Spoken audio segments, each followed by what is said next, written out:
조사한 결과 응답기업의 61.2%가 수출자금 사정이 악화되었다고 답했고 전체 69%는 수출에 필요한 자금의 절반도 확보하지 못한 것으로 나타났다고 밝혔습니다. 특히 현행 무역금융 프로그램으로는 수출 자금을 충분히 확보하지 못해 새로운 무역금융 지원 대책이 필요하다고 답한 기업이 88.1%나 되는 것으로 조사되었습니다. 사측이 직장 폐쇄를 한 기간이어도 노동자가 법에 어긋난 쟁의 행위를 했다면 그 기간은 평균 임금 산정 기간에 포함해야 한다는 대법원 판결이 나왔습니다.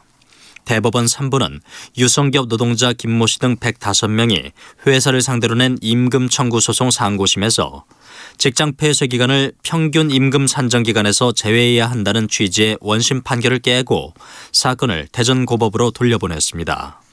현행법상 노동자 평균 임금을 지키기 위해 직장 폐쇄 기간을 평균 임금 산정에서 제외하지만 노동자가 위법한 쟁의 행위를 했다면 노동자 본인이 불이익을 감수해야 한다는 것입니다. 다음 달부터 스마트폰 앱을 통해 지방세 고지서를 받아보고 신용카드 간편 결제로 납부할 수 있습니다. 행정안전부는 오늘 경기도 판교 테크노밸리에서 금융결제원과 카카오페이, 네이버페이, 페이코 등과 지방세 모바일 고지서 업무 협약식을 열고 이같이 밝혔습니다. 새로 도입되는 지방세 모바일 고지서 적용 대상은 등록 면허세와 자동차세, 재산세, 주민세입니다. 국민연금을 받다 조기에 사망할 경우 그동안 낸 보험료를 최대한 보장할 수 있도록 제도가 개선됩니다. 보건복지부는 이런 내용을 담은 제4차 국민연금 종합운영계획이 국회에 제출된 상태라고 밝혔습니다. 그동안 노령연금을 받은 뒤 조기 사망할 경우 국민연금법에 정한 유족이 있으면 그 유족에게 유족연금이 지급되었지만 유족이 없을 때는 연금 수급권이 사라져 낸 보험료보다 사망 전까지 받은 연금 액수가 적었습니다. 오늘은 전국이 대체로 흐린 가운데 중부지방에는 돌풍과 벼락을 동반한 비가 오겠습니다. 이번 비는 내일 오전부터 점차 그치겠지만 내일 오후에도 대기 불안정으로 인해 내륙 곳곳에 소나기가 내리겠습니다. 서울의 현재 기온 22.6도입니다.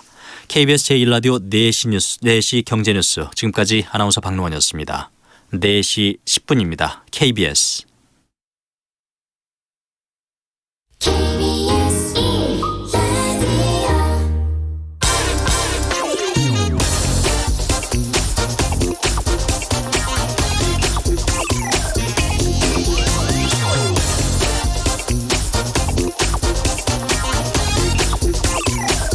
서울 아파트 20주 연속 하락하고 있다. 30주 연속 하락이다. 언론들이 매주 기록을 경신하듯 기사를 쏟아내고 있지만 정작 그 기사를 뒷받침하는 자료인 한국감정원의 주간 아파트 가격 동향, 그것 자체가 신빙성이 떨어진다는 보도가 나왔습니다. KBS 이슬기 기자의 보도인데요. 이 기자는 매주 나오는 감정원의 가격 동향 과거 자료하고 국토부에 신고된 실거래가 가격을 대비해서 봤더니 20주 연속 하락했다고 하는 그 기간에 실거래가는 9주는 상승하고 11주만 하락하는 등 불규칙한 움직임을 보였다고 전했습니다. 의미 있는 보도입니다. 무엇보다 이렇게 엉성한 가격 동향 통계를 바탕으로 정부가 어떻게 부동산 정책을 제대로 적게 내놓을 수 있을까 걱정되죠. 그러나 일반 시민들 입장에서는 애당초 이런 한국감정원의 주간 아파트 가격 동향 같은 게 별 효용이 없습니다. 그런 신빙성 없는 아파트 가격 동향을 그대로 받아 쓰는 언론의 정보, 뉴스라는 것도 필요 없기는 마찬가지입니다. 부동산은 어차피 지역성, 개별성이 특징입니다. 위치에 따라서 천차만별이죠. 지역 따로, 수도권 따로, 서울 따로, 그리고 내 집 따로죠. 그러니까 전체적인 집값 동향에 일희일비하지 말고 그런 뉴스 볼 바에는 그냥 일주일에 한 번씩 또는 한 달에 한 번씩이라도 주변 부동산 찾아가 보시고 시세를 직접 탐문해서 기록해 보십시오. 그게 정보입니다. 진짜로 정확한 정보. 늘 뉴스를 의심해 보시기 바랍니다. 안녕하십니까. 세상에 이익이 되는 방송 최경영의 경제쇼 출발합니다. 오늘의 돌발 경제 퀴즈입니다. 아주 쉽습니다. 블룸버그 혁신지수라는 게 있는데요. 2019년 1월 22일에 혁신지수를 발표했는데 60개국 중에서 혁신지수 1위를 기록한 국가가 있습니다. 아주 쉽습니다. 미국 아닙니다. 일본 아닙니다. 프랑스, 독일 아닙니다. 바로 여러분 주변에 있습니다. 정답을 아시는 분은 짧은 문자 50원, 긴 문자 100원에 정보 이용료가 부과되는 샵 9730번으로 문자 보내주시거나 무료인 콩과 마이케이로 보내주셔도 좋습니다. 정답 보내주신 분들 가운데 5분 선정해서 제습제 보내드리겠습니다.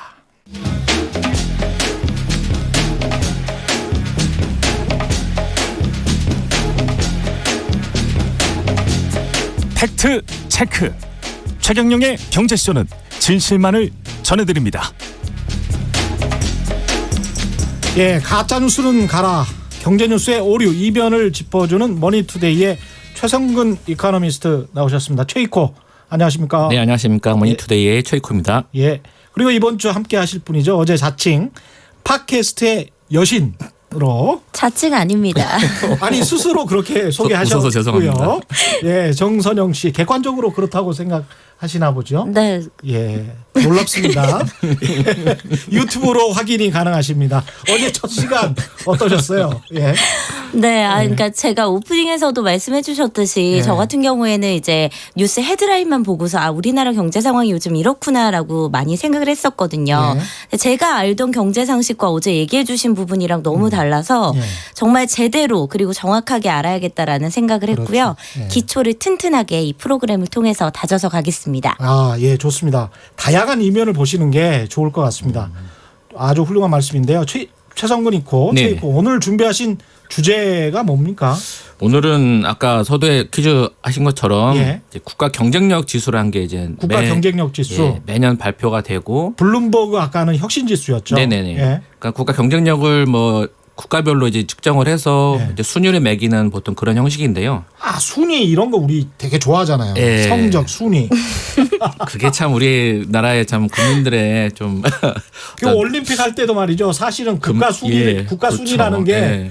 올림픽 위원회에서는 그거를 안 하거든요, 사실. 네. 그리고 다른 나라를 가보면 동메달까지 포함해서 그게 보편적인 순위예요. 전체 메달 집계는 사실은. 예. 전체 메달 집계가 개수로. 우리는 동메- 금메달만 중요하잖아요. 금메달 위주로 예. 해서 금메달을 많이 딴 그 국가들 순위로 1위부터 몇 위까지 해서 우리가 네. 몇 위다 이렇게 우리는 집계를 하잖아요. 네. 그런데 이제 다른 나라들을 가보시면 다른 나라들은 대부분 금은 동메달을 합해가지고 그렇죠. 그게 국가 순위라고 해요. 왜냐하면 그게 올림픽의 정신에도 더 맞는 거죠. 그렇죠. 왜냐하면 참여의 의의가 있고 금메달, 은메달, 동메달 다 소중한 거기 때문에. 근데 집계 우리 방식 자체가 다르네요. 그렇죠. 우리는 1위여야만 소중한 거야. 그렇죠. 1등 아니면 기억을 안 하는 세상. 그렇죠. 예, 그런 게 좀 다릅니다. 그래서 우리나라 우리 순위 집착증 같은 게 있어요. 우리나라. 예, 저도 그 점을 좀 예. 지적하려고 이 기사를 좀 갖고 나왔는데요. 네. 얼마 전에 이게 5월 말에 이제 나온 기사인데요. 한국 국가 경쟁력 28위 태국보다 낮아. 뭐 이런 기사가 있어요. 아, 그런 기사가 있었어요. 네. 한국 국가 경쟁력 28위. 예, 태국보다 낮아. 태국보다 낮아? 예. 아, 심각하네. 그리고 참담한 경제 성과가 결국 국가 경쟁력 하락을 가져왔다. 이런 보도도 있었습니다. 참담한 경제 성과가 네. 국가 하락을 국가 경쟁력 순위를 하락시켰다. 그러니까 이런 기사 보면은 야. 정말 망한 것 같거든요, 우리나라. 네네. 그렇죠. 태국보다 낫다는 거는 좀 심각한 거 아닙니까? 이게 그러니까 지금 어디서 나온 거죠, 이게? 이게 뭐 각종 경제신문에 나왔습니다. 한국경제신문, 뭐 예. 헤럴드 경제, 뭐 어. 우리가 잘 아는 그런 주요 일간지들에서 많이 나왔는데요. 네. 그럼 이 팩트는 팩트겠는데요? 그러니까 이 순위를 순위 매기는 자체는. 이 지수를 보면 그렇죠. 이 언론사들이 근거를 가지고 얘기를 하는 거니까. 그렇죠. 네. 아주 이게 허황된 얘기는 아닌데 이게 보통 그냥 이걸 받아 쓰다 보니까 이런 자극적인 헤드라인을 뽑아내는 겁니다. 그렇죠. 그러니까 그 지수의 이면에 담긴 그런 의미들을 뭐 제대로 파악하지 않고 그냥 그 기관에서 발표했다. 그래서 우리나라는 이 나라보다 낫다. 보니까 경제 성과 뭐 지수가 떨어졌네. 그러니까 그거를 오로지 경제 성과가 안 좋다는 것으로 몰고 가면서 우리나라가 경쟁력이 이렇게 떨어졌다라고 이제 보도를 하는 거죠. 이게 어디에서 나온 통계고 이게 어느 정도 하락을 한 겁니까? 부문별로 좀 말씀을 해주세요. IMD라는 이제 스위스 국제 경영 개발 대학원이라는 데서 예. 매년 5월경에 이것이 이제 매년 나옵니다. 예. 그래서 스위스 로잔에 있는 예. 그 4대 분야를 좀 이렇게 통계와 설문조사를 합해서 경제 성과라든지 또 기업 효율성, 또 정보 효율성, 그리고 인프라 이런 4가지 부문, 예. 또 20개 하위 항목에 230여 개에 달하는 여러 지표와 설문 자료를 가지고 국가별로 쭉 이 점수를 매겨서 예. 순위를 매기는 거죠. 60개 한 63개 국가를. 예. 그리고 이 경제 성과 분야는 주로 뭐 성장률이라든지 뭐 투자 뭐 이런 거시 지표부터 시작해서 수출, 뭐 취업자 증가율 이런 것들이 좀 들어가기도 하고 예. 정부 효율성에는 뭐 재정 수지, 뭐 부채 증가율, 부채 규모 뭐 이런 것도 들어가고 예. 또 창업 절차나 노동 개방성과 같은 뭐 기업인들의 설문조사도 들어갑니다. 뭐 기업 효율성 같은 것도 마찬가지고 인프라도 그렇습니다. 예. 그러니까 이런 다양한 지표들을 그냥 뭉뚱그려서 뭉뚱그려서 예, 점수화해서 1위부터 63위까지 쭉 매기는 거죠. 종합 순위를 했는데 그 중에서 63개국 중 우리가 28위를 했다. 28위를 했고 네. 지난해에는 7위를 27위. 했다. 예, 그러니까 그런 거죠. 한 단계 떨어진 거죠. 하락했네요. 네네. 한 단계 하락이면 뭐 그렇게 부끄러운 성적표 같지는 일단 성적표로만 보면 그런 네. 것 같습니다만은 이게 그러면 어떻게 조사가 되는 겁니까? 이게 이제 각 그 조사 기관들이 있지 않습니까? 예. 경제성 우리나라 같은 경우는 대외 경제 연구원이라고 키앱이라는 곳에서 이거를 제공합니다. 자료를 거기서 자료를 제공하고 각 해당 기업인들은 뭐 알려지지 않아요. 예. 이게 정확한 그 내부 비공개 자료이기 때문에 예. 어떤 부분을 설문조사하는지는 알 수 없지만 기업인으로 알려져 있습니다. 이제 기업인들에 대한 설문조사를 통해서 이 설문 항목들을 이제 추려서 가중치를 매기고 그걸 가지고 이제 순위를 매기는 거죠. 그러니까 통계로 할 것은 대외경제연구원에서 스위스 로잔에 있는 IMD에 제공을 하고 네네. 그 통계 수치고요. 네네. 제가 이거 관련해 가지고 이 보도 자료를 보니까 네네. 기획재정부의 보도 자료를 보니까 통계 수치로 우리가 제공하는 게 143개네요. 네네. 143개고 이 통계 자료만 가지고는 모를 거 아니에요. 네. 그러니까 이제 설문조사를 하는 거예요. 그 설문조사가 92개가 있는 겁니다. 92개. 그거를 누구를 대상으로 하냐면 기업인들만 대상으로 하는 거예요. 기업인들에게 물어봐서 대기업인 거예요. 그러면 여기서 그것도 말하는 알려줄 수가 기업은? 없대요. 네. 제가 오늘 그 기획재정부의 사무관한테 물어보니까 네. IMD에서도 이것을 알려주는 것을 비밀로 해달라는 것이고 어떤 기업인들이 네. 그 어떻게 설문조사를 하는지 그리고 설문조사의 내용 퀘스처네어라고 그러잖아요. 그 네네. 질문지 네네. 질문지의 내용을 알 수가 없는 거예요. 그래서 이제 야 너희 정부에서 그 지금 저 노동시장 해고 같은 거 노동시장 유연성 그래서 사람 자르기 괜찮아? 아유 힘들어요. 이번 정부 들어와서 힘들었어요. 그래서 워스트로 가장 나빴다라고 하면 이 효율성이 떨어질 수가 그렇죠. 있습니다. 예. 설문지에 만약에 그렇게 돼 있으면 그래서 이제 설문지의 내용과 설문 응답자들이 누구냐에 따라서 이게 중소기업인이 얼마나 들어가 있느냐 대기업인들이 얼마나 많이 들어가 있느냐 또는 이제 보수 우파적인 생각을 가지고 있는 사람들 또는 그렇죠. 진보 좌파적인 생각을 가지고 있는 사람들이 얼마나 많이 들어가 있느냐에 따라서 다를 수가 있죠. 그러면 이게 투명하게 공개된 내용도 아닌데 이게 공신력이 있어요. 그러니까 제가 아까 설명 듣기로는 스위스의 그냥 한 대학원의 기관에서 낸 자료인데 이걸 가지고 우리나라에서 경제 성장이 뭐 낮아졌다 떨어졌다 이런 거를 매길 수가 있는 건가요? 그러니까 공신력이라는 것은 그 나라 사람이 얼마나 믿느냐에 따라 다른 거겠죠. 네. 언론이 얼마나 보도하냐에 따라서. 근데 우리나라 언론들은 근데 이것을 거의 그대로 그냥 맹신하는 그렇죠. 그런 식으로 보도를 하는 것이죠. 다른 나라에서도 그럼 그래요? 이 그러니까 저도- IMD 수치가 중요하게 작용을 하는 건지 저도 그래서 이제 궁금해요. 이걸 네. 보도를 한번 보고 왔어요. SBS, CNBC에서 어떻게 보도했나 보고 보니까 굉장히 담백해요. 그러니까 수지가 이렇게 나왔고 뭐 미국 같은 경우에는 트럼프 경제 정책 이런 면에서는 뭐 IMD의 평가에서 좋은 점수 받았고 또 나쁜 측면에서는 뭐 보호무역주의라든지 이런 점들은 또 국제 무역에서 좀 안 좋은 부분이니까 그런 점에서는 좀 마이너스가 됐다 이런 보도를 합니다. 그리고 각 국가 순위가 어떻게 되는지 대충 요약을 해서 밑에 달아서 이 순위 변동에 대한 오해가 없도록 이렇게 달아놓거든요. 근데 우리나라 언론 보도는 제가 개수를 찾아보면 한 150여 개가 쏟아져 나왔어요. 이거 관련된 게. 네. 150개. 예, 네이버 찾아보니까. 근데 이게 대부분이 거의 뭐 우리나라 경제 성장률 아까 그 제가 헤드라인을 소개해드린 것처럼 네. 어디 뒤졌다. 태국보다 그리고 낫다. 예. 참담하다. 경제 성과가 이렇게 떨어져서 우리나라 경쟁력이 떨어졌다. 이런 식의 보도가 다수였다는 것이죠. 그러니까 국민들이 보기에는 이게 와 우리 국가 경쟁력이 정말 이렇게 심각한가? 네. 태국보다 낮아? 뭐 대만, 중국보다 우리나라가 너무 떨어져? 뭐 이런 인식을 갖게 만드는 것이죠. 근데 주부의 입장에서 예전에는 이런 기사가 나오면 진짜 그런가 하고 믿었던 것 같거든요. 네. 근데 사실 요즘에 우리 대중들은 너무 똑똑해지고 또 방송을 통해서도 이런 것들 많이 접하다 보니까 아예 이런 통계 자체를 좀 믿지 않게 되는 경향이 많아진 것 같아요. 최근은. 가장 그 거짓말 쉬운 거짓말이 통계라고 하죠. 네. 우리가 이 통계로 사람을 속이기가 굉장히 좀 쉬운데 그래서 통계를 여러 가지로 다면적으로 보는 게 중요할 것 같습니다. 그렇죠. 여기 언론에서 문제 삼는 경제 성과만 보더라도 예. 우리가 이 경제 성과 분야만 따로 떼어서 보면 27위예요. 22에서 27위로 떨어졌죠. 떨어졌으니까 가장 많이 떨어진 것만 확 부각을 시켰네요. 그거로 인해서 정부를 예. 공격합니다. 정부의 예. 경제 정책이 잘못돼서 경쟁력이 떨어졌고 이런 성과 갖고 왔다 얘기하는데 실제 경제 성과 순위를 또 따로 떼서 보면 예. 미국이 1위고요. 예. 중국이 2위입니다. 근데 3위가 어떤 나라냐면 카타르예요. 카타르요? 카타르? 왜요? 저도 알 수가 없죠. 그리고 독일이 9위고요. 네. 오, 일본이 16위입니다. 카타르 중동 축구가 강세네. 그리고 유럽의 주로 선진국이라 얘기하는 스웨덴이 21위, 예. 스위스 23위, 덴마크가 26위, 핀란드가 35위입니다. 우리 뭐 나쁘지 핀란드가 않네. 35위? 예. 그러니까, 우리가 28위고. 그러니까 이런 나라들은 경제 성장률이 되게 낮죠, 보통. 예. 핀란드는 굉장히 훌륭한 국가 아닌가요? 그렇죠. 국가 경쟁력이? 뭐 프랑스, 아이슬란드 뭐 4위, 54위 이렇게 됩니다. 아 그래요?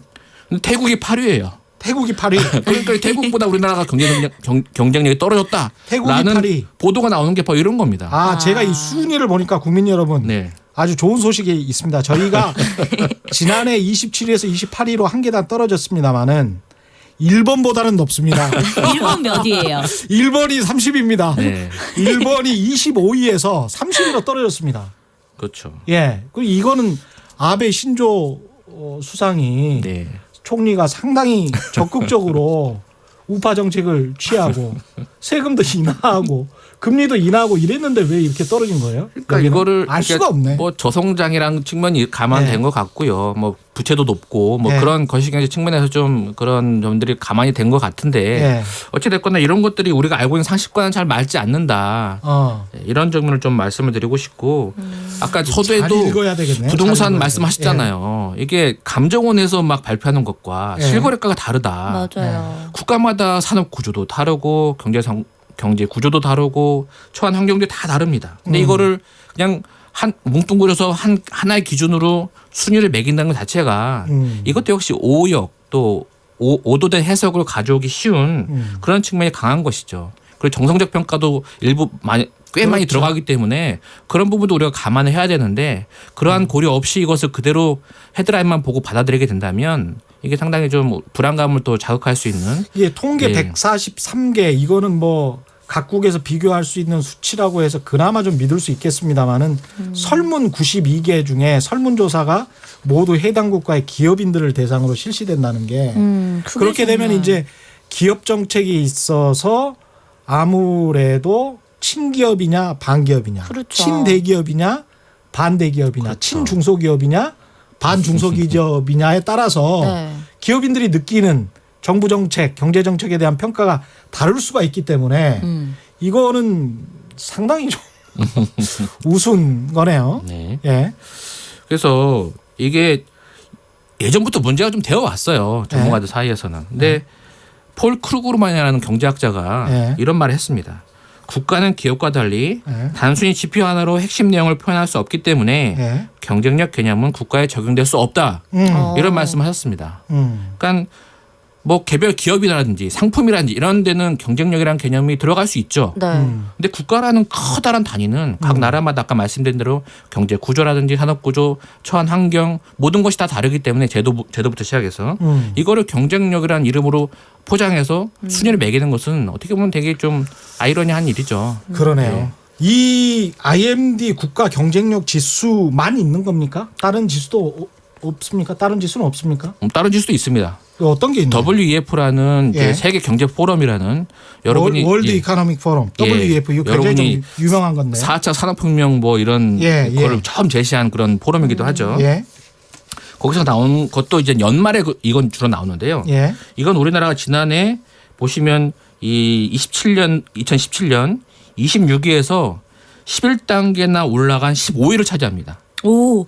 근데 이게 물론 순위에 집착하면 안 된다고 제가 말씀도 드렸지만 그래도 높은 순위면 기분이 좋은 건 사실이에요. 그러니까 상승했다고 하고. 요거는 140개국 중이네요. 그렇죠. 140개국 중에 140개국 중에 15위고 네네. 아까 IMD 같은 경우는 63개국 중에 28위. 예. 어느 게 맞는지 모르겠습니다. 그러니까 이것을 그러니까 어떤 조사를 어떤 강조점을 두고 가중치를 두고 하느냐에 따라서 다 다른 거예요. 네. 예.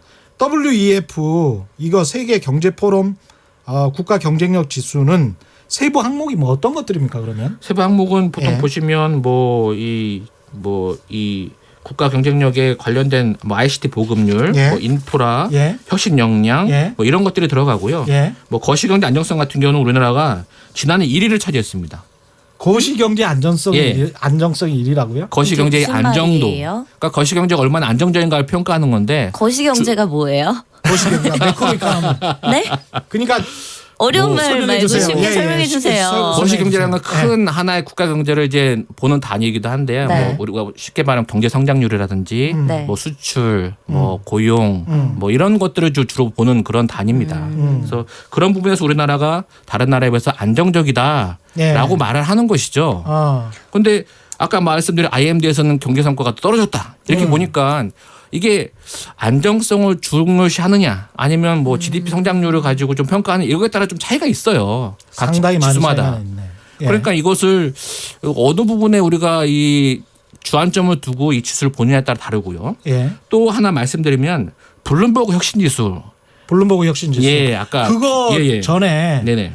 ICT 보급 같은 경우 우리가 네. 1위잖아요. 그렇죠. 저게 김대중 정부 때부터 항상 1위 했었던 거죠. 우리나라가 뭐 브로드밴드 여기 네. 굉장히 강점 잠시만요, 여러분. ICT는 뭔가요? ICT는 말씀해 주세요. ICT는 보통 우리가 정보통신. 인터넷, 뭐 컴퓨터, 그건 뭐 우리나라가 테크놀로지 뭐 늘 이렇게. 1위라고 예. 언론에서 많이 정보통신망. 들어서요. 예. 그래서 이런 것들에서 우리가 상당히 좀 세계적으로 브로드밴드 시스템이 잘 갖춰져 있기 때문에 네. 세계 경쟁력 높죠. 뭐 우리나라 인터넷 보급률도 높고 그렇죠. 이용자 수도 많고 뭐 이러니까 이런 부분에서 강조점이 주어지면 그렇죠. 순위가 올라가는 거예요.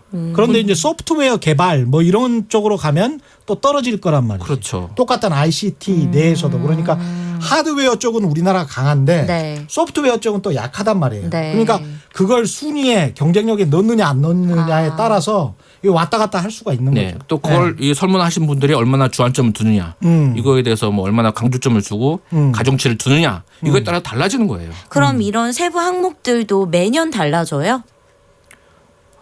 매년 달라지지 않습니다. 세부 항목들은 거의 일정합니다. 기준은 예, 똑같고요. 기준은 똑같은데 이거에 대한 순위가 이제 계속 변동을 하는 거죠. 그러니까 주안점을 아까 둔다고 말씀을 하셨는데 네네. 주안점을 어디에 두느냐는 게 그게 매년 달라진다라는 거예요. 그렇진 세부 않죠. 항목은 각 똑같지만. 지수를 평가할 때 네. 가중치라는 게 들어가거든요. 가중치라는 게 들어가는데 그 가중치가 이 아까 말씀드린 ICT라든지 네. 이런 우리나라의 안정성이라 이런 데 두느냐 거기 높게 거기에 기관마다 더 조금 더 강조하느냐 기관마다. 아니면 IMD처럼 그런 걸 다른 데 강조하느냐에 따라서 점수가 다르게 나오죠. 네. 김진만 님이 저처럼 잘 모르시는 분이 있어서 다행입니다. 거시 경쟁력이 무슨 말인지 몰랐어요. 이런데 이제 네네. 우리가 이야기했던 거는 거시 경제 안정성. 뭐 우리나라의 뭐 다시 한번 말씀해 주시죠. GDP 대비 뭐 이 우리가 국가 부채라든지 네. 뭐 재정 뭐 부채 비율이라 이런 네. 것들이 우리나라는 되게 되게 낮거든요. 국가 채무 비율이랄지 뭐 이런 거. 그게 다른 나라는 뭐한 100% 200% 하는 나라가 많기 네. 때문에 선진국 같은 경우는 우리나라는 고작 한 40%밖에 안 되지 않지 않습니까? 네. 그러니까 그런 부분에서의 강조점을 두면 네. 거시경제 안정성이 좋은 거예요. 그리고 성장률 같은 경우도 우리나라가 2% 후반 뭐 3%대 계속 해왔기 때문에 네. 그런 부분에서도 다른 나라 선진국에 비해서 안정적인 성장률을 보이고 있다 이렇게 보는 거죠. 1803님 외국인 친구들이 많아요. 대한민국 최고 베스트 3는 3위 대중교통, 2위 최고의 음식들, 1위 치안이라네요. 이거 상당히 저도 동의합니다. 저도요. 예. 대중교통이 말이죠. 그렇죠. 예. 우리나라 환승 시스템도 너무 잘 돼 있고요. 예. 그리고 굉장히 쌉니다. 예, 맞아요. 이런 정도의 대중교통을 가지고 있는 나라는 그렇죠. 예. 정말 예, 최고 예. 최고. 그러니까 이런 것들이 지수를 만들면 예. 우리나라 1등인 거예요 또. 독일에서 지하철을 타본 말이죠. 예. 여름에 에어컨이 잘 안 나와요. 냄새도 너무 나고 약해요. 유럽 네. 가면요. 그런데 우리나라 같은 경우는 정말 빵빵하게 나오지 않습니까? 저도 프랑스 지하철. 가서 한번 지하철 탔는데 네. 아 너무 심하더군요. 엘리베이터도 우리나라는 너무 잘 돼 있잖아요. 근데 네. 프랑스 같은 경우에는 계단으로 계단으로. 다 돼 있어서 캐리어 그렇죠. 끌고 그게 다니기도 거의 한 진짜 힘들고. 80년대 70년대 만든 맞아요. 거라서 네. 굉장히 낙후돼 있고 네. 뭐 시설도 굉장히 좀 초라하고 그렇습니다. 효율적이고 가격이 싸고 뭐 이런 것들은 정말 대중교통 그다음에 음식들 굉장히 잘 나오고 있고요. 사 먹는 음식들 특히 그렇고 치안 같은 경우는 우리나라는 뭐 아주 세계적이죠. 그렇죠. 밤에 뭐 맘 놓고 다닐 수 있는 네. 그런 나라가 좀 많지 그런 않지 않습니까? 의미에서는 좀 관광 한국이 좀 잘 될 수도 있을 것 같기도 그래서 하고. 관광 지수 따지면 우리나라가 꽤 높을 거예요. 예. 그런 관광 인프라라든지. 세떼님이라는 분이 네. 유튜브에서 이런 말씀해 주셨네요. 어차피 작가가 써주는 대로 읽어야 하지만 최경련 기자님의 생각도 방송에 포함해 주셨으면 합니다. 잘 모르시는 건데 작가가 써주는 대로 전혀 하지 않아서 작가가 굉장히 괴롭습니다. 제 맘대로 하고 있습니다. 예, 수치나 이런 것들은 사전에 제가 잘 보고 팩트만 말씀드리려고 하고요. 나머지는 작가가 써주는 대로 하지를 않고 있어서 굉장히 좀 괴로워하십니다. 정반대로 읽으셨군요. 백승무님, 잘못된 보도에 대한 분석이나 비판도 좋지만 너무 자주 하시네요. 이 격주로 하는 이 시간이 잘못된 보도를 바로잡는 시간이죠. 최이코랑 네, 같이 그렇습니다. 하는데. 네. 예, 그리고 잘못된 보도가 너무 많이 나오는 것, 팩트가 틀린 거는 아주 심각한 오류지만 그렇죠. 그것보다는 팩트는 맞는데 네. 지금 이런 경우처럼 한쪽 면만을 부각시킴으로써 네. 사람들을 오도시킬 수 있단 말이죠. 맞아요. 그래서 현재 상황을 오도하게 하고 네네. 그렇게 잘못 읽게 되면 사람들이 더 불안감을 느끼고. 불안감을 느끼고 네네. 공포감이 조성이 돼서 아유 그러면 허리띠를 졸라맬래 이렇게 되면 계속 경제가 악순환이 되기 때문에 네. 그런 점에서 여러 가지 이야기를 해드리는 게 나을 것 같습니다. 0324님 우리나라 경제기사는 물론이고 사회 정치 기사까지 한 군데서 쓰면 다른 언론이 다 똑같이 그냥 베껴서 냅니다. 팩트체크 근거 알바 아닙니다. 그냥 정부 까는 소재면 무조건 다 가져옵니다. 10가지 숫자가 있으면 말씀하신 대로 가장 나쁜 것만 골라 과장해서 보도합니다. 대한민국 경제가 나빠지면 언론이 가장 큰 원인일 겁니다. 이것과 관련해서 6월 24일에 제가 토론회 나가는데요. 네. 이봉수 그 세명대학교 음. 저널리즘 대학원 원장님이 네. 발제를 하시는데 97년 아마 그분이 이제 박사 논문이 이런 건데 비슷한 이야기를 하실 것 같은데 제목 자체가 가짜 뉴스가 경제를 망친다예요. 그러니까 가짜 뉴스 자체가 네. 경제를 망치는 원인이 될 수도 있다라는 상당히 이제 충격적인 이야기입니다. 네. 근데 근데 이제 97년 외환위기 당시에도 네. 우리가 너무나 그 공포와 불안감을 조성하는 바람에 97년부터 외환위기부터 한 2000년대 초반까지 전 국민이 돈을 벌 기회가 있었는데도 그걸 외국인들한테 다 넘겨줘 버렸거든요. 투자의 기회가 있는데도 뭔가 불안을 사지 못했던 우리나라에 거군요. 당시 아주 헐값에 팔린 부동산 주식들 보통 그때 10배가 아니고 100배 번 외국인들도 많습니다. 그걸 우리나라 기관 투자가들이 알기 시작한 게 90년대 이제 말 때나 돼서 98년 네. 이후가 돼가지고 이런 식으로 장사를 했었어? 라고 하면서 뛰어들기 시작했어요. 근데 개인 투자자들은 전혀 몰랐습니다. 그렇죠. 할 수가 없죠. 네. 그런 상황에서는. 그런 상황이었거든요. 근데 네. 언론은 계속 공포와 불안감, 그거는 진보와 보수를 다 떠나서 마찬가지입니다. 이게 똑같은 결과를 2008년에 한 10년 지나서 네. 미국에서 금융위기가 일어났는데 한국에서 똑같은 실수를 또 했어요. 미국에서는 한 이틀 후에 주식시장에서 사야 될 타이밍이 아닌가라고 뉴스에 나오기 시작하는 거예요. 네. 기사에. 네. 근데 한국에서는 한 달 뒤에 그것도 외국 사람의 입을 빌려서 외국 사람이 누구였냐면 당시에 찰스 달라라라고 미국의 은행가인데 네. 아주 유명한 사람이에요. 네. 그 사람이 한 달쯤 뒤에 한국 사람들이 왜 이렇게 패닉에 빠져가지고 공포에 빠져서 이렇게 불안해하는지 알 수가 없다. 이게 상당히 대서특필되거든요. 한 달쯤 후에. 그런데 실제로는 9월 17일 리만 브라더스 사태가 났었을 때 2008년 정광우 당시 위원장 이명박 네네. 정부 하죠. 네네. 정광우 위원장도 끊임없이 이야기를 합니다. 한국의 펀더멘탈 괜찮고 금융위기가 전이될 가능성이 별로 없다. 네. 실제로 금융위기가 전이되지 않았어요. 그쵸. 전이되지 않았습니다. 미국만 리세션에 그렇죠. 들어갔고 한국은 당시에도 그렇고 지금도 그렇고 중국 경제, 중국 수출입의 의존율이 굉장히 높았기 때문에 당시에도 20%가 넘었고 미국 그 수출입 의존도는 한 10% 정도. 지금은 네. 뭐 더 심한 상황이긴 합니다만 그런 상황이었기 때문에 그렇죠. 이런 것들을 여러 면들을 자세히 보셔야 아무튼 저는 아, 언론에 됩니다. 예. 대해서도 말씀을 드리고 싶은 게 좀 이런 순위에 좀 집착하는 모습들을 좀 내려놓고 네. 좀 자존감을 가지시라. 그냥 우리나라 경제 뭐 펀더멘탈 얘기도 하셨지만 그렇게 허약하진 않거든요. 그러니까 경제 얘기 뭐 언론 보도도 많이 나오는데 그런 것들도 좀 우리가 냉철하게 좀 볼 필요가 있다. 우리나라 경제가 뭐 이 단기적인 변동성에서 막 흔들리는 그런 나라가 아니거든요. 그러니까 지금 이제 IMD 네. 이야기하셨고 네. WEF 이야기하셨고 블룸버그 이야기하셨는데 블룸버그는 두 개- 얘기 안 했습니다. 아직. 그렇죠. 퀴즈로 나갔습니다. 예. 근데 이제 뭐 블룸버그 혁신지수 같은 네네. 블룸버그 혁신지수 같은 경우는 어떻습니까? 우리나라가 벌써 이제 6년째 1위입니다. 이거는. 6년째 1위라고요? 네네네. 그러니까 이게 이거는 퀴즈죠. 네네. 한국이 1위입니까? 예, 그렇습니다. 퀴즈 다시 한번 내드릴 필요도 없네.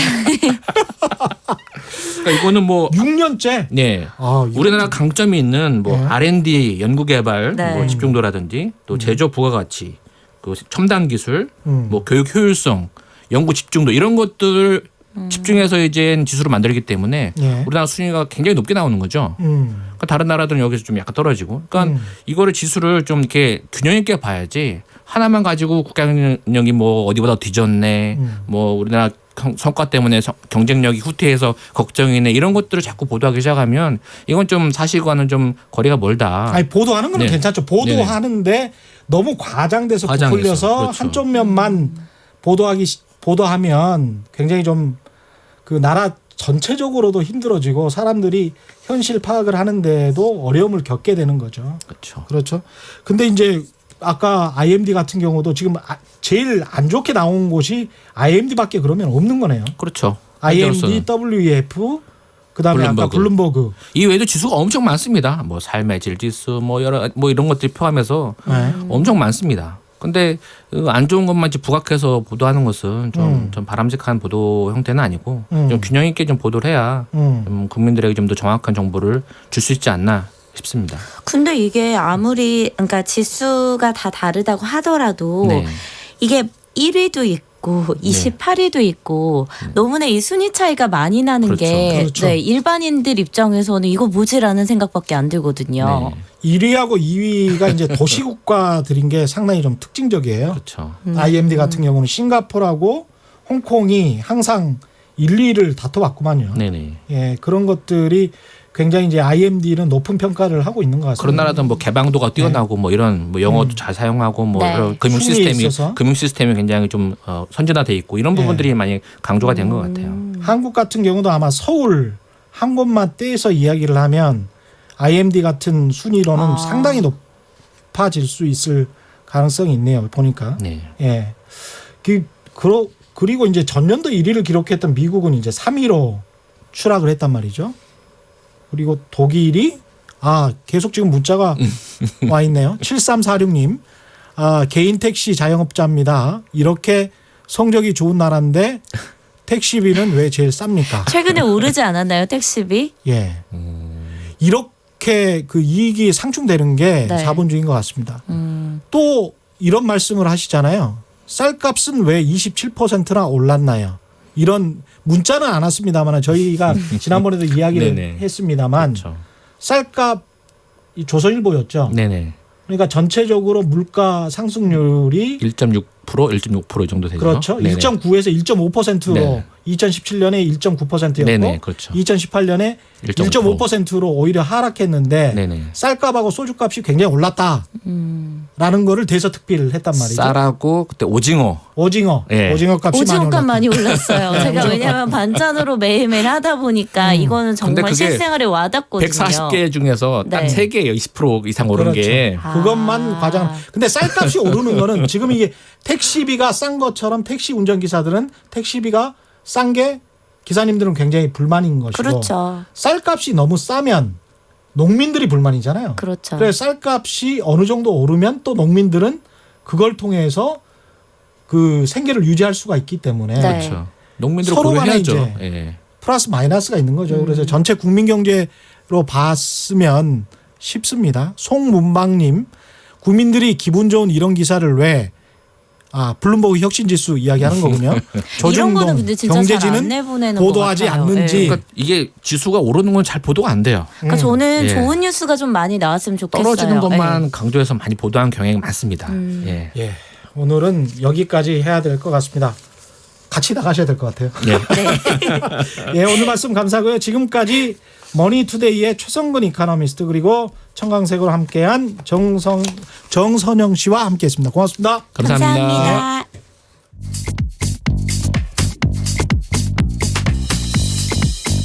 세상 어디에도 없는 중문직답 세무상담. 정직하고 지혜로운 납세의 길잡이 친절한 수남씨 안수남 세무사를 만나보세요. 네, 세금 알면 알수록 줄일 수 있습니다. 부동산 세금 절세 대가와 함께 알아보는 지혜로운 절세법 증문즉답 세무상담 시간입니다. 양도세 하면 이분이죠.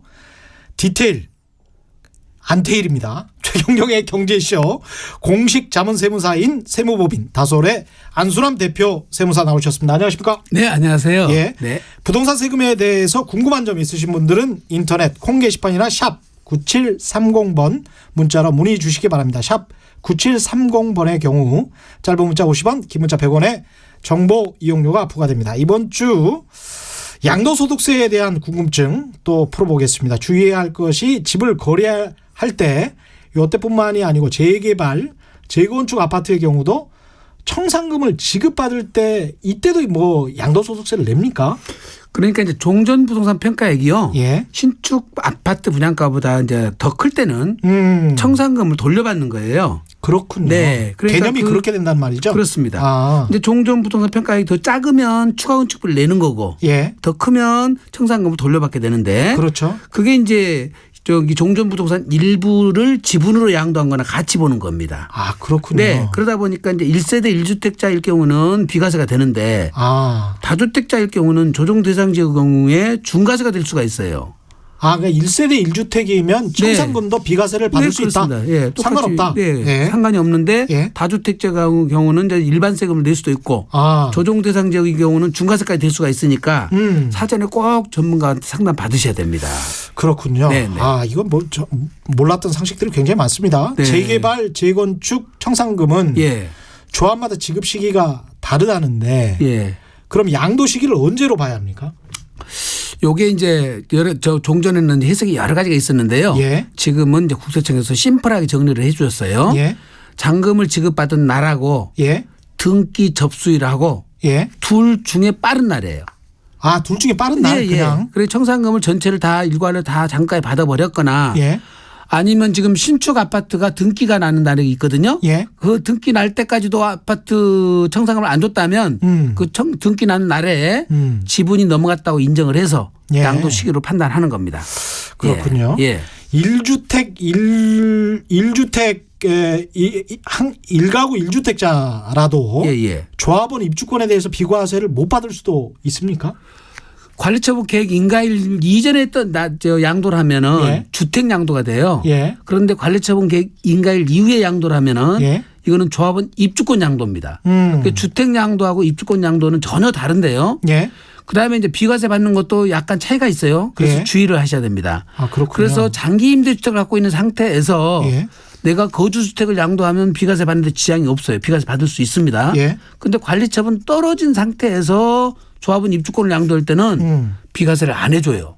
그러니까 주택 양도는 비과세를 받을 수도 있는데 그렇습니다. 입주권 양도는 예. 받을 수 없다. 장기 임대주택을 보유한 상태에서 양도를 했을 때 이게. 아 그렇군요. 그러니까 예. 한 채만 있으면 상관이 없는데. 한 채만 있으면 상관이 없지만. 상속주택이라든지 예, 그다음에 장기 임대주택이라든지 우리가 많이 뭐 흔히 말하는 특례주택이라고 그래요. 이거를 예, 거주자 주택으로 안 보도록 되어 있는 주택에 대해서 주택을 양도할 때는 괜찮은데 조합은 입주권을 양도할 때는 비과세를 안 해주는 경우가 있다는 거죠. 그래서 이것도 꼭 전문가하고 상담을 받으셔야 됩니다. 그렇군요. 네, 네. 이 상황에 따라서 부득이하게 거주를 이제 못할 수도 있지 않습니까? 집을 사놓고. 예. 그래서 거기가 근데 마침 조정 대상 지역이었어요. 네. 그래서 주택을 2018년에 구입했는데 본인과 배우자는 부득이하게 거주하지 못해서 네. 자녀들만 거주하게 한다면 거주 기간을 인정받을 수 있습니까? 종전에는 국세청에서는 전 가족이 다 살아야 된다. 이렇게 주장을 했어요. 유권에서 그렇게 냈지만은 우리가 세대원 중에 같이 못 살 수 있는 이유가 여러 가지가 있지 않습니까? 가정 불화로도 못 살 수 있고 예, 어떤 경우는 애들이 학교 다니느라고 못 살 수도 있고 또 뭐 남자가 군대 가서도 못 살 수 있고 그렇죠. 예, 그렇게 못 사는 사유가 다 있어서 못 살았는데 그게 법에서 말하는 정당한 사유가 아니라 해서 안 산 것에 대해서는 종전에 국세청은 유권해석으로 인정을 안 해줬었어요. 그러나 법원에서는 전 세대원 중에서 한 사람만 살았어도 그런 거주를 한 것이다. 아 그래요? 예, 그래서 세대원 중에 한 명만 살아도 산 것으로 인정이 되도록 지금 유권해석이 바뀌어 있습니다. 그냥 자녀 한 명만 거주하고 뭐 해외로 잠깐 유학을 갔다가 돌아왔다할지 뭐 이런 경우도 있을 수가 있지 않습니까? 그렇습니다. 예. 그러니까 반드시 전 가족이 다 거주할 필요는 없다. 이렇게 알고 계시면 되겠습니다. 그러네요. 예. 임대 수익을 얻기 위해서 오피스텔을 구입했다가 문제가 되는 경우가 이제 종종 있는데요. 예를 들어서 집주인은 오피스텔을 분양받아서 일반 사업자로 등록해서 부가가치세를 계속 신고했는데 전입 신고를 하지 않는 조건으로 임대했던 세입자가 집주인과 상의하지 않고 주민등록 전입신고를 그냥 해버린 거죠.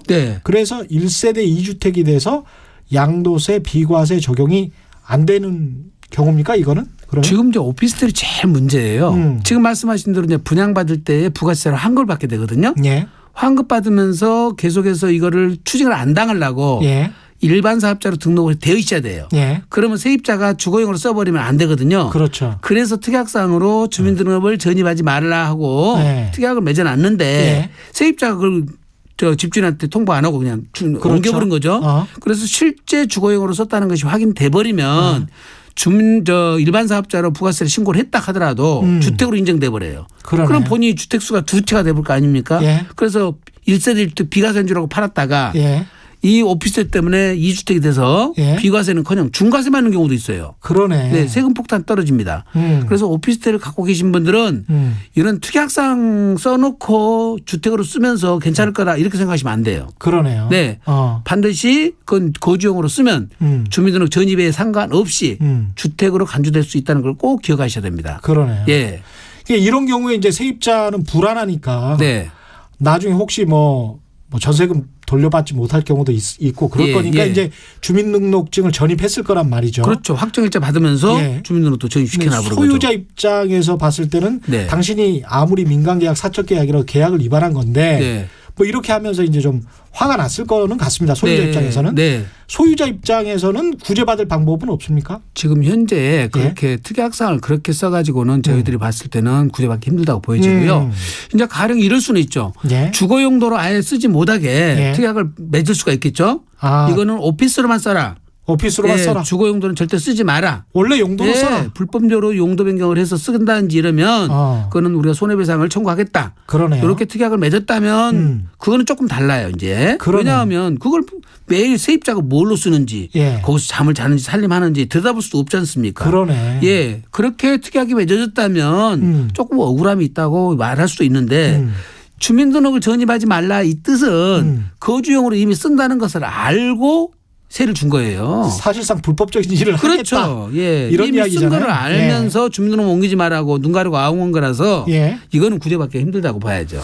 알겠습니다. 원래 보유한 주택을 팔 계획이 있는데 팔기 전에 올해 1월에 조정 대상 지역에서 주택을 한 채 더 구입한 경우 일시적 1세대 2주택이 된 거죠. 네. 이럴 때도 비과세 혜택은 있습니까 없습니까? 지금 9.13 조치에서 조정 대상 지역에서 주택을 취득한 사람들은 예. 세제 혜택이 다 없어졌다고 지금 잘못 알고 있거든요.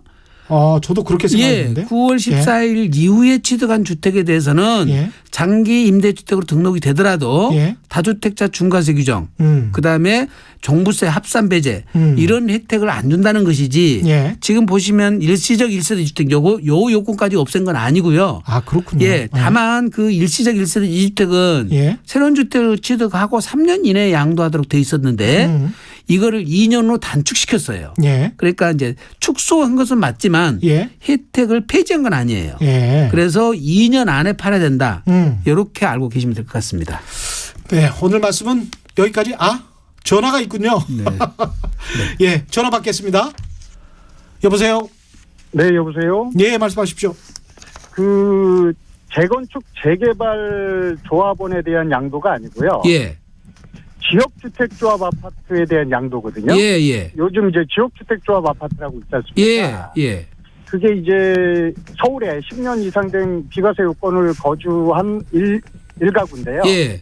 2017년 2월 달에 조합 아파트를 매입을 했고 예. 분양을 받았고 예. 2019년 4월 29일 날 사업 승인 접수를 했어요. 조합에서. 예. 그러면 조합 아파트를 양도를 하게 되면 재건축 조합하고 같이 취급을 당하는 거예요. 아니에요. 그거는 지역조합은 네네. 내 땅에다가 내가 집을 짓고 있는 거잖아요.